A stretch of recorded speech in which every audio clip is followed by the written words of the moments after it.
yang sampaikan kerangka berpikirnya untuk dasar penelitiannya.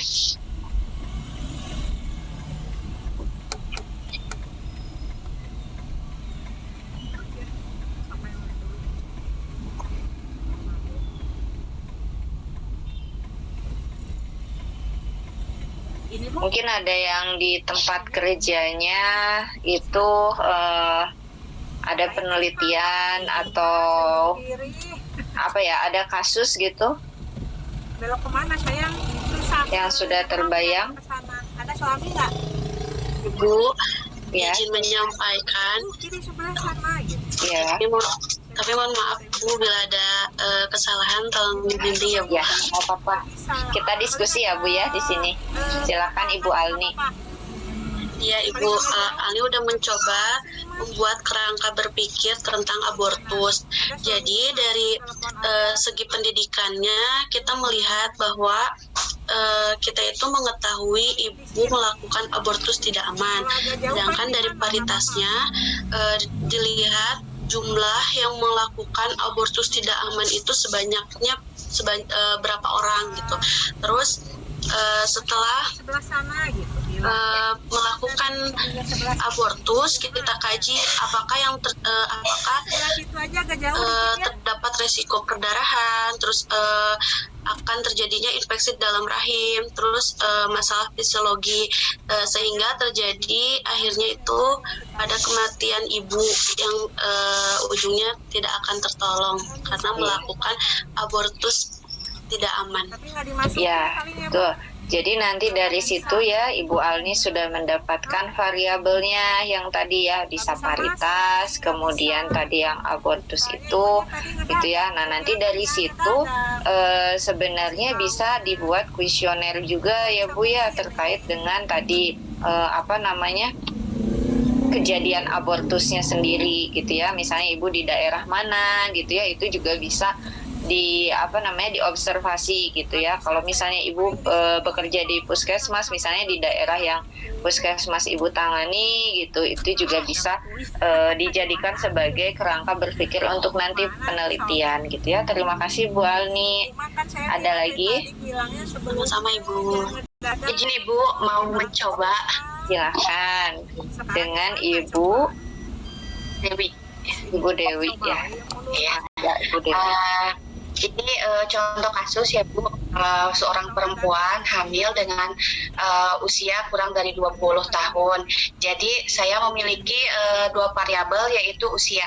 Usia kehamilan di bawah 20 tahun merupakan kehamilan yang beresiko tinggi.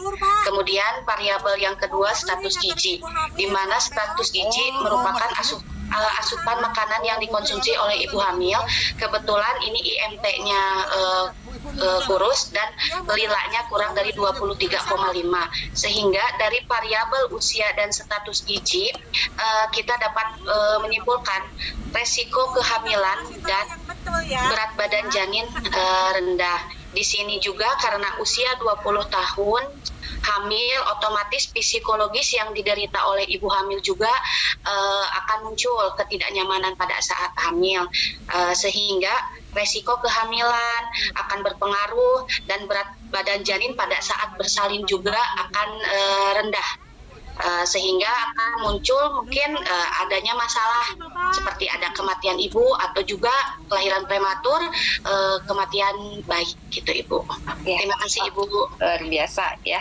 Ya, jadi dari dua contoh ini memang ibu-ibu sudah bisa memahami ya terkait dengan kerangka berpikir gitu ya. Nanti kenapa? Karena akan berhubungan dengan hipotesis dari penelitiannya gitu ya. Jadi kerangka berpikir tadi sebenarnya sudah ada nih tentang bagaimana hipotesisnya gitu ya, definisi operasionalnya itu sudah sedikit tergambar nih gitu ya dari kerangka berpikir tadi. Oke, masih ada ibu yang mau menjelaskan? Bu, izin Bu. Silakan Ibu Dede. Iya, Ibu, saya punya permasalahan di wilayah saya ya. Saya akan rencananya akan mengangkat tentang stunting, Ibu ya. Stunting, ya. Stunting. Karena memang angka stunting di wilayah kami memang masih ada gitu. saya rencananya mengambil variabelnya Bu dari pendidikan, karena seperti kita ketahui pola asuh juga itu berpengaruh terhadap stunting ya, makanya pendidikan yang SD, SMP sama SMA itu akan berpengaruh terkait pola asuh, cara pemberian makannya nanti seperti apa, PMBA-nya gitu. Kemudian variabel yang kedua itu status gizi gitu. Sebelum misal, karena untuk intervensi stunting itu bukan hanya dari kehamilan dari 1000 hari pertama kehidupan. Sekarang pemerintah sedang gencar-gencarnya ya Bu ya, bekerjasama dengan PLKB gitu, dengan KB ada itu tentang catin gitu. Jadi dari remaja juga, dari persiapannya sudah disiapkan gitu, supaya status gizi nanti pas kehamilannya bagus. Nah, kemudian BBLR kita kaji dari kejadian stunting itu yang persalinan dengan BBLR-nya ada berapa gitu. Karena variabel BBLR merupakan salah satu, kalau dari teori, salah satu faktor penyebab terjadinya stunting. Kemudian dari lingkungan, bisa dari kesehatan lingkungannya juga, atau kepemilikan jamban, sarana air bersih juga kita kaji apakah si ibu yang mempunyai anak dengan stunting itu lingkungannya seperti apa. Karena seperti kita ketahui bahwa sarana air bersih, misalkan ya, air minumnya sumbernya dari mana, atau kepemilikan jambannya dari mana, seperti itu Ibu. Mungkin penjelasan dari saya. Assalamualaikum warahmatullahi wabarakatuh.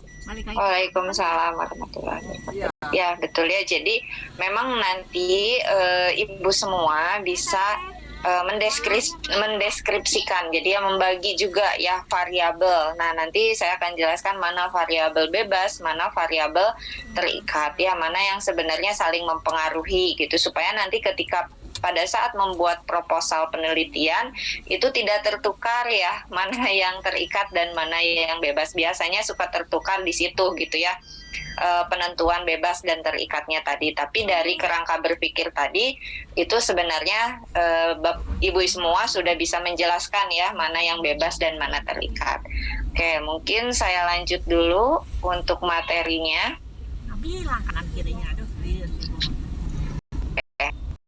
Karena tadi sudah membahas tentang kerangka penelitian, kita lanjut ke konsep penelitian. Jadi sebenarnya apa sih gitu penelitian itu, walaupun kita sebenarnya sudah tahu sih ya, penelitian ya udah ngerjain masuk lab atau misalnya terjun ke masyarakat, terus habis itu kita ambil data gitu ya, kita simpulkan. Nah jadi penelitian itu adalah pekerjaan ilmiah ternyata ya ibu-ibu, jadi ilmiah yang bermaksud mengungkapkan rahasia ilmu secara objektif tentunya ya, dengan dibentengi bukti yang lengkap dan kokoh serta dilakukan secara sistematis. Nah, tadi ibu-ibu juga sudah menggambarkan ya runtutannya gitu ya. Jadi mulai dari kenapa sih pilih variabel pendidikan, karena gini. Kenapa misalnya memilih status gizi karena ini. Kenapa misalnya ada hubungannya dengan abortus tadi karena ini. Nah, itu diungkapkan secara sistematis. Kemudian dari penelitian ini muncullah cabang ilmu yang namanya metodologi penelitian gitu ya. Di mana cabang ilmu ini yang akan membahas bagaimana cara, metode yang digunakan dalam penelitian dengan apa? Dengan tujuan mengembangkan dan mengkaji kebenaran suatu pengetahuan secara ilmiah atau menguji hipotesis penelitian. Jadi istilahnya sebagai pedomannya gitu. Ibu-ibu semua udah punya kerangka berpikirnya. Nah, gimana nih supaya kita tetap sesuai jalur gitu ya dengan metodologi penelitian ini. Nah, metodologi penelitian itu mencakup juga metode penelitian ya, di mana harus dilakukan secara tiga ciri ini, rasional, empiris, dan sistematis. Seperti yang disebutkan tadi, misalnya dengan status gizi rendah juga bisa menyebabkan misalnya BBLR, pendidikan yang rendah juga misalnya menyebabkan stunting. Nah, dari situ itu hal yang masuk akal, berarti sudah masuk ke ciri-ciri yang rasional gitu ya. Kemudian empiris. Nah, empiris ini bisa diamati oleh indera manusia. Jadi bisa dilihat, kemudian bisa diukur gitu ya. kita bisa mengamati gitu dalam proses penelitiannya. Terakhir adalah sistematis. Yang tadi sistematis itu harus disampaikan secara logis ya, runtut gitu. Ketika kita mempunyai beberapa variabel mana nih gitu ya yang harus didahulukan gitu. Apakah kita harus mendahulukan pendidikannya dulu itu yang kita observasi, atau misalnya kita harus mendahulukan dulu misalnya berkaitan dengan gizi atau gizinya dulu, atau misalnya malah keduanya gitu ya yang harus kita observasi. Nah itu nanti akan masuk di hipotesisnya. Jadi ada langkah-langkah juga yang metode penelitian yang ibu harus semua lalui gitu ya. Jadi setelah tadi udah punya kerangka berpikir, berarti sudah bisa mendefinisikan masalah. Nah, lanjutkan dengan survei pustaka ya. Jadi tadi sudah disampaikan misalnya ada program pemerintah atau misalnya sebelumnya nih karena ada data Riskesdas dari tahun misalnya 2018 sampai 2022 ini dinyatakan bahwa misalnya angka stunting naik gitu. Nah, itu bisa dimasukkan ke dalam latar belakang gitu ya, masalah yang dijadikan untuk penelitiannya gitu ya. Itu termasuk ke tahapan yang kedua ini. Nah, kemudian ibu semua setelah meninjau pustaka, mencari masalah, diformulasikanlah hipotesis. Nah, nanti kita akan kupas apa sih itu hipotesis gitu ya, atau hipotesa ini. Nah, dari sini baru membangun kerangka analisa serta alat-alat dalam menguji hipotesa. Jadi ini sudah masuk ke dalam tahapan penelitiannya, di mana bisa berupa misalnya kalau perlu laboratorium gitu ya, laboratorium gizi, oke. Nah, apa sih yang harus disiapkan di laboratorium gizi? Kemudian misalnya di laboratorium kebidanannya kita perlu apa? Nah, ini yang keempat ya. Jadi apa saja yang harus disiapkan, alat, bahan, bahkan kuesioner ya. Kuesioner juga harus dipersiapkan di sini. Kemudian setelah semuanya siap gitu ya, ibaratnya kayak kita mau ke medan perang gitu, udah bawa ransel isinya senjata dan lain-lain. Nah, kita langsung masuk ke lapangan, terjun ke medan perang nih. Habis itu kita kumpulin data primernya gitu ya. Nah, data primer ini kenapa disebut sebagai data primer? Karena kita melakukan langsung ke lapangan gitu ya. Tapi kalau misalnya ibu semua menggunakan data yang ada di tempat kerja, itu adalah data sekunder gitu ya. Tapi kalau misalnya dilakukan saat itu ya, dan data yang dihasilkannya adalah data baru, maka itu disebut sebagai data primer. Tapi kalau misalnya saya nih punya data di puskesmas sekian gitu ya, dari tahun berapa sampai berapa gitu, saya mau ujikan statistik hubungannya, nah itu adalah data sekunder ya. Tapi tetap itu penelitian walaupun datanya adalah sekunder. Kemudian setelah mendapatkan data, kita bisa mengolah, menganalisa, serta membuat interpretasi. Nah, mungkin kalau lintas jalur itu penelitiannya bukan lagi gambaran gitu ya, berbeda dengan yang di D3. Jadi harus sudah ada analisanya, misalnya dengan menguji statistiknya gitu ya, karena tadi kan ibu-ibu saya lihat juga sudah mulai berpikir nih gimana variabel ini dan ini. Nah, itu diuji Bu secara statistik ya. Nah, uji statistiknya apa? Nanti disesuaikan dengan metode penelitiannya. Apakah uji statistiknya itu membandingkan dua variabel? Apakah itu uji statistiknya ANOVA, dua variabel terus bertingkat gitu ya? Itu nanti disesuaikan. Kenapa perlu statistik? Karena kita tidak bisa secara langsung menginterpretasikan gitu ya. Misalnya nih dari data 50 dari data 100, kemudian misalnya 50% ini sesuai dengan hipotesis, yang 40%-nya enggak. Nah, itu walaupun bedanya 10%, kita tidak bisa langsung mengambil kesimpulan. harus diuji statistik, itu bisa lebih bagus dan lebih percaya gitu ya terkait dengan hasil yang data primer kita dapatkan.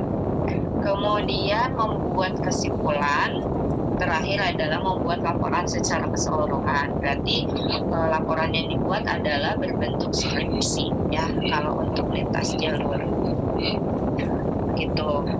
Nah, variabel penelitian ya yang tadi disinggung dari awal, apa sih gitu ya variabel penelitian gitu, apakah ini termasuk variabel atau bukan gitu ya. Jadi variabel penelitian adalah suatu atribut atau sifat dari nilai, orang, objek, atau kegiatan yang mempunyai variasi tertentu yang ditetapkan oleh peneliti. Jadi yang menetapkan variabel siapa? Kita sebagai peneliti gitu ya.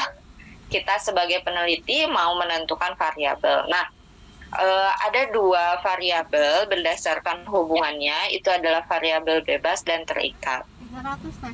Kalau variabel bebas itu dia variabel yang memiliki pengaruh atas perubahan terjadi pada variabel lainnya. Jadi pengaruh minat baca terhadap prestasi belajar siswa, berarti variabel bebasnya adalah minat baca.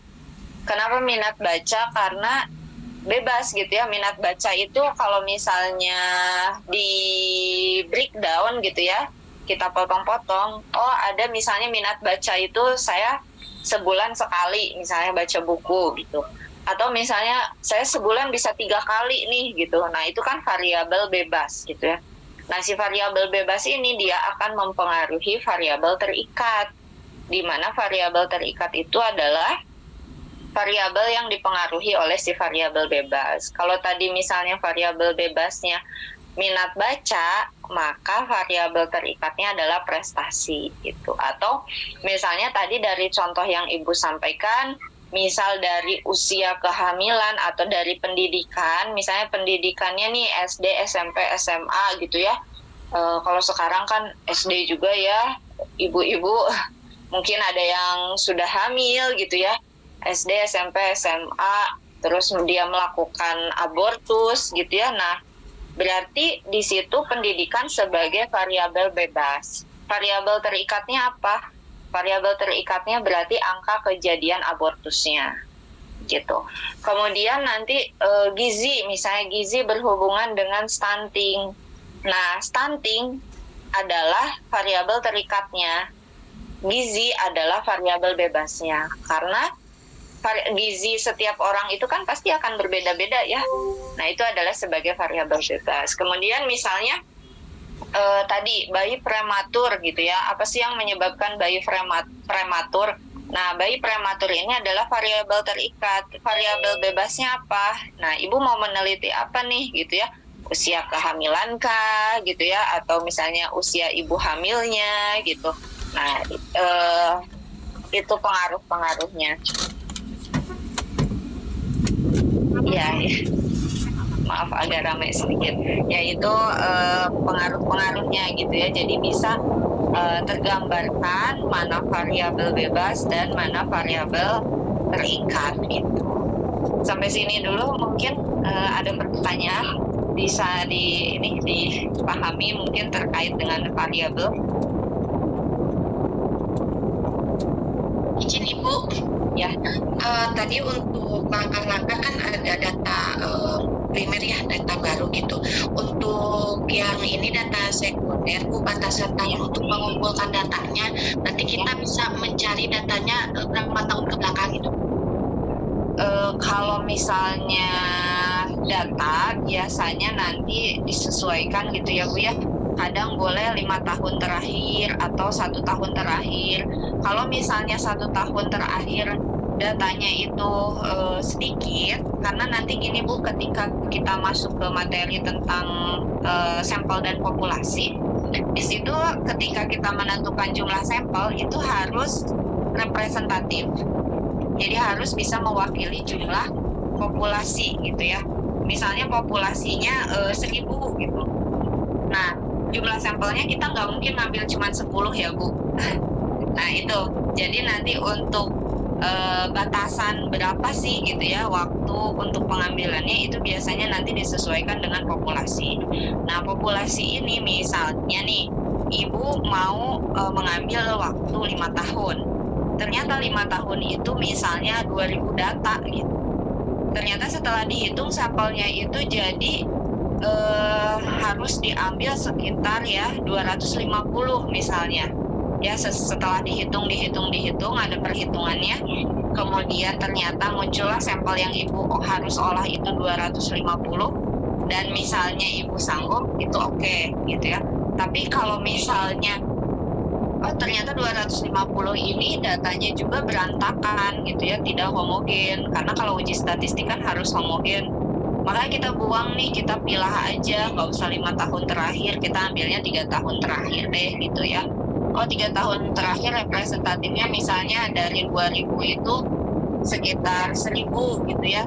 Kalau kita ambil setelah dihitung sekitar 100, ya udah berarti 100 itu gitu yang data homogen itu yang ibu gunakan gitu. Jadi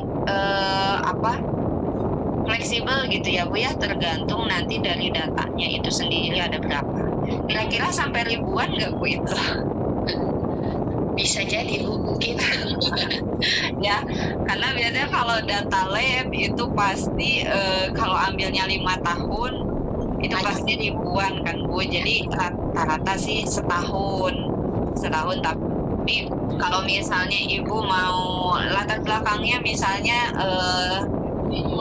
prematur di 3 tahun terakhir gitu ya, ya udah nggak apa-apa, misalnya cari aja di 3 tahun terakhir, karena misalnya 3 tahun terakhir itu berhubungan misalnya kenaikannya sangat signifikan gitu ya, jauh gitu berbeda dengan 5 tahun terakhir, ya udah ibu ambil 3 tahun terakhir gitu. Jadi Rasional ya Bu ya? Ya betul, yang penting rasional tadi gitu ya Bu ya, dan sistematis. Iya, betul Ibu. Ada lagi ibu yang ingin ditanyakan? Saya Ibu, Ya, silakan. Ada 2. Ya, Ibu teh. Ya, mangga, siapa dulu? Izin bertanya Bu, kalau tadi mengenai kuesioner, apakah harus mengadap dari kuesioner orang lain tapi tetap validitas, atau harus membuat sendiri kuesionernya? Ya, kalau kuesioner sebenarnya bagusnya itu memang membuat sendiri Ibu, karena kan bisa jadi ada setelah kan misalnya ada kuesioner nih, kuesioner yang ini tuh dia di tahun 2000 misal ya Bu ya, kan karena kalau penelitian itu literaturnya sendiri harus 10 tahun terakhir ya, lebih bagus 5 tahun terakhir, misalnya dia di 2016 nih. Nah ternyata ada penelitian lain di 2020 itu ada yang berubah nih berhubungan dengan si kuesioner ini gitu ya. Nah lebih baik jadi ibu menyesuaikan dengan teori yang terbaru, karena takutnya kuesioner yang memang berhubungan tapi kurang lengkap itu ibu bisa lengkapi. Kalau misalnya mau menyadur juga boleh, tapi nanti supaya nggak kena plagiarisme ya Bu, plagiasi, itu ibu harus masukkan kuesionernya itu diperoleh dari siapa. Misalnya dari Ibu Putri, Salen Putri misalnya ya, berarti Putri, 2021 itu ada citasinya. Itu juga sebenarnya diperbolehkan, tapi kalau ibu misalnya mau buat yang lebih terbaru, karena kan tidak mungkin blok sama persis ya Bu ya, jadi nanti silahkan buat baru gitu. Ada lagi Bu Andini? Ya sudah cukup Bu, terima kasih. Ya silahkan Ibu Salen. Ibu izin bertanya, untuk data primer kan data yang terbaru ya Ibu, sedangkan data sekunder data yang sudah ada. Apakah kedua data itu bisa digabungkan atau saling melengkapi seandainya bisa Ibu? Kayak dua-dua lalu sebenarnya kita ambil data yang lama gitu, Oke. kita gabungkan dalam penelitian itu bisa nggak Ya, Bu? Kira-kira untuk saya ini dulu, saya koreksi dulu untuk data primer. Jadi data primer itu maksudnya baru itu adalah yang kita kerjakan, ya. Jadi yang dikerjakan kapan? Saat penelitian. Itu disebut sebagai data primer. Misalnya Ibu Salen datang ke melakukan posyandu gitu ya. Posyandu poswindu misalnya, terus periksa nih tekanan darah, terus gula darahnya. Nah, itu adalah sebagai data primer.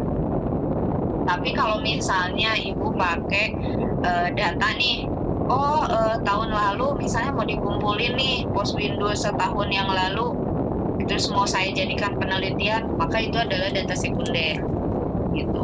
Nah, kalau misalnya mau digabung, maka si data primer ini menjadi data sekunder gitu, karena pakainya adalah rentang ya, rentang. Jadi bukan saat itu gitu. Karena di situ ada ada kategori waktu gitu. Kategori waktu yang dia itu menyebutkan dari sekian misalnya sampai 2022 gitu. Maka yang dikerjakan di 2022 adalah data sekunder.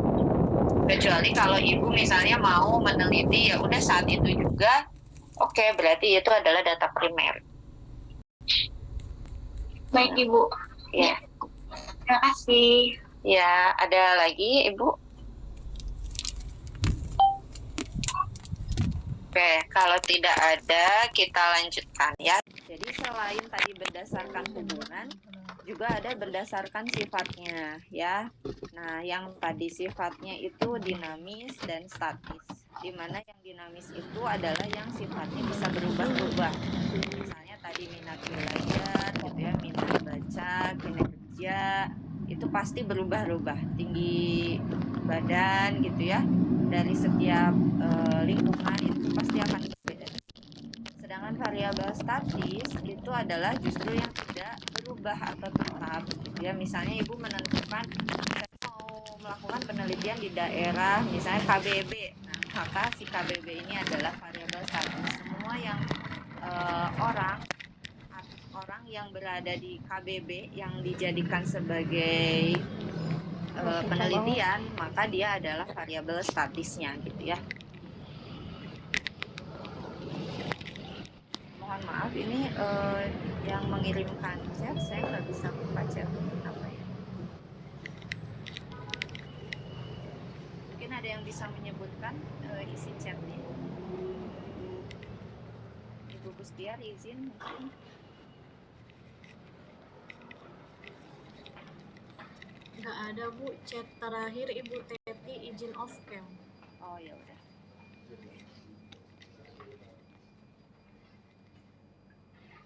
Kita lanjutkan ya.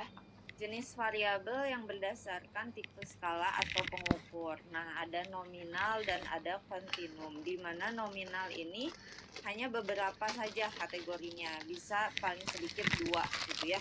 Jenis kelamin gitu, laki-laki perempuan ya. Kita taunya cuma 2 aja gitu ya, nggak ada lagi yang lain. Kemudian kalau kontinum itu bisa berjenjang. Nah, nanti ibu-ibu bisa di dalam membuat proposal itu biasanya nanti ditentukan apa? Ditentukan dia itu variabelnya diukurnya menggunakan apa. Nah, biasanya pilihannya ordinal, interval atau rasio ya. Jadi kalau ordinal itu bentuknya peringkat atau skor. Kemudian kalau interval itu adalah jarak antara tertentu. Kalau rasio itu adalah perbandingan.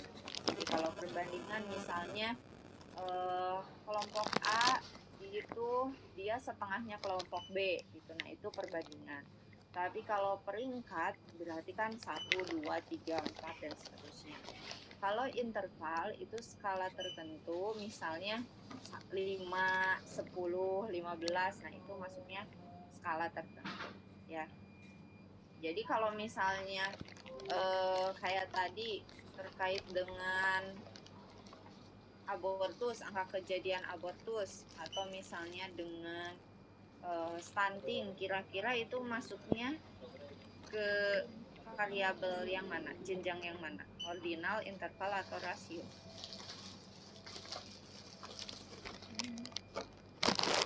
Gimana Bu Alni?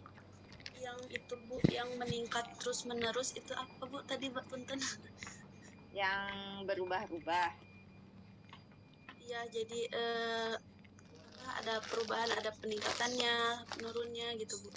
Ya, itu variabelnya dinamis. Nah, tapi kalau dimasukkan ke jenjang variabel itu masuknya yang mana kira-kira? Ordinal, interval, atau rasio? Kalau berubah-ubah gitu ya. Yang mana kira-kira? Ordinal, betul ya. Ya, jadi masuk ke jenjang yang ordinal. Nah, di definisi operasional ya tadi kenapa sih ada definisi operasional gitu ya? Buat apa, ngapain sih gitu ya? Nah, nanti ibu-ibu juga di proposal itu harus memasukkan definisi operasional, yaitu definisi berdasarkan karakteristik mengenai hal yang dapat diobservasi sehingga dapat menunjukkan apa yang harus dilakukan oleh peneliti dalam menguji hipotesis atau menjawab pertanyaan. Nah, ada dua jenis, ada terukur dan eksperimen, di mana kalau terukur merupakan cara pengukuran suatu variabel, kalau eksperimen adalah rincian hal-hal yang dilakukan peneliti dalam memanipulasi suatu variabel. Mungkin saya kasih contoh, definisi operasional. Misalnya tadi variabelnya adalah abortus. Nah, maka di definisi operasionalnya Ibu menyebutkan abortus adalah apa gitu ya. Nah, nanti cara penentuan atau cara mengukur dia dinyatakan abortus itu bagaimana? Nah, Ibu tulis. Misalnya kemudian variabelnya itu adalah BBLR. Misalnya BBLR itu kan ada kategorinya ya. Nah, sebelum kategorinya si BBLR itu definisinya apa sih gitu ya. Ini gitu. Nah, nanti cara mengukur dia dinyatakan BBLR apa ya, dari berat badan, kemudian lahirnya bagaimana gitu ya. Nah, itu adalah cara ukurnya. Jadi nanti di tabel definisi operasional itu ada variabel.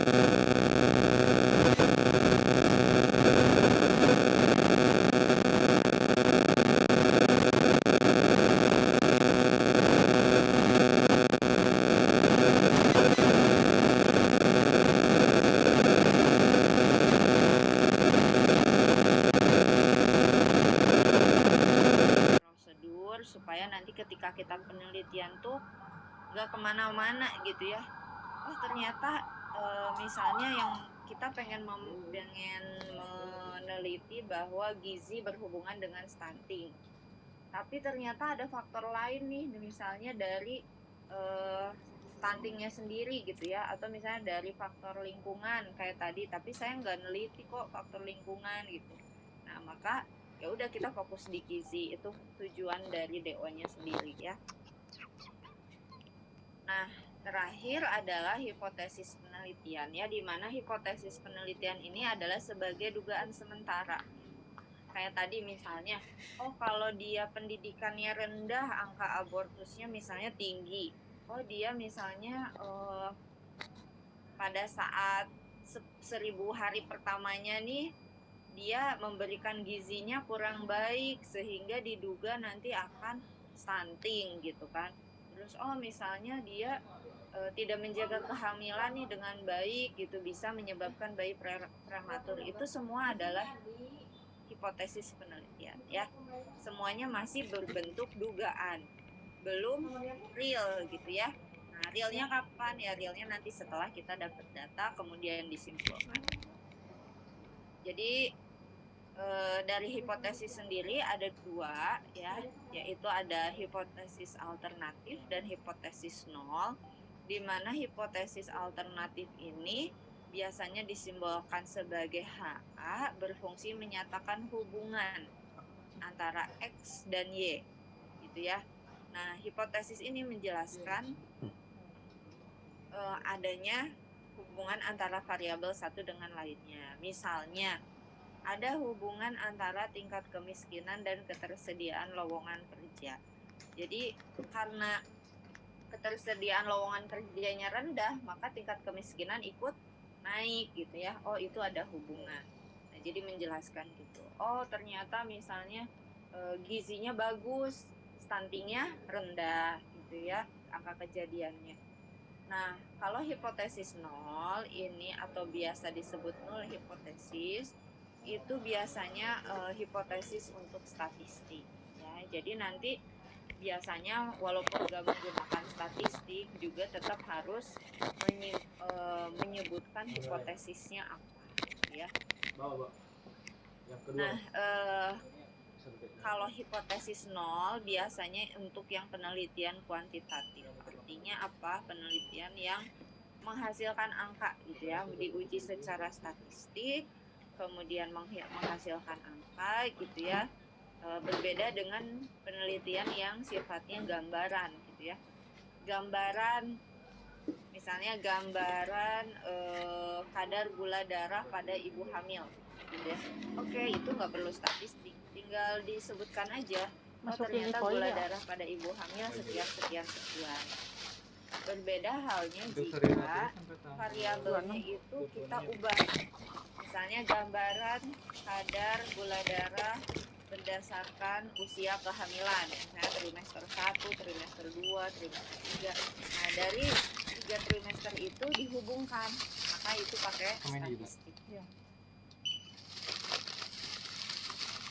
Nah, kemudian macam-macam hipotesis menurut bentuknya ya. Ada relasional ya, jadi harus real. Jadi harus real itu tadi harus berdasarkan data empiris, bisa diamati juga gitu ya, menggambarkan sesuatu, ada hubungannya. Nah, terus ada juga yang hipotesisnya deskriptif. Yang tadi, yang penelitian berupa gambaran. Jadi nanti di kesimpulannya ya udah hanya menggambarkan, oh gambarannya seperti ini. Ada juga hipotesis yang komparatif, artinya membandingkan variabel satu dengan variabel lain, juga misalnya membandingkan kelompok satu dengan kelompok lain gitu ya, itu juga masuknya ke komparatif. 721 4142. Oke, terima kasih atas perhatiannya. Silahkan jika ada yang mau bertanya.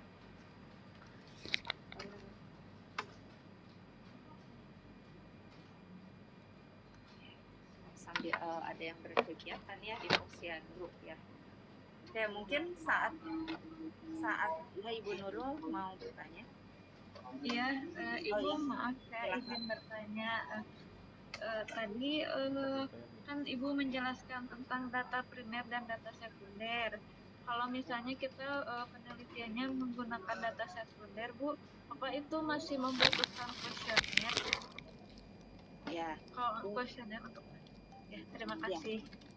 Sebetulnya kalau untuk menggunakan data primer itu data sekunder itu tidak perlu ya Bu, tidak perlu lagi kuesioner. Jadi udah aja langsung menggunakan data yang ada ya. Kecuali gini, kecuali Ibu mau menentukan dulu variabelnya gitu ya. Nah, si variabel itu misalnya tidak ada nih di data sekunder, misalnya pelengkapnya. Kalau misal ya Bu ya, Ibu mau meneliti misalnya di ibu hamil kolesterol, glukosanya gitu ya, trigliseridnya misalnya.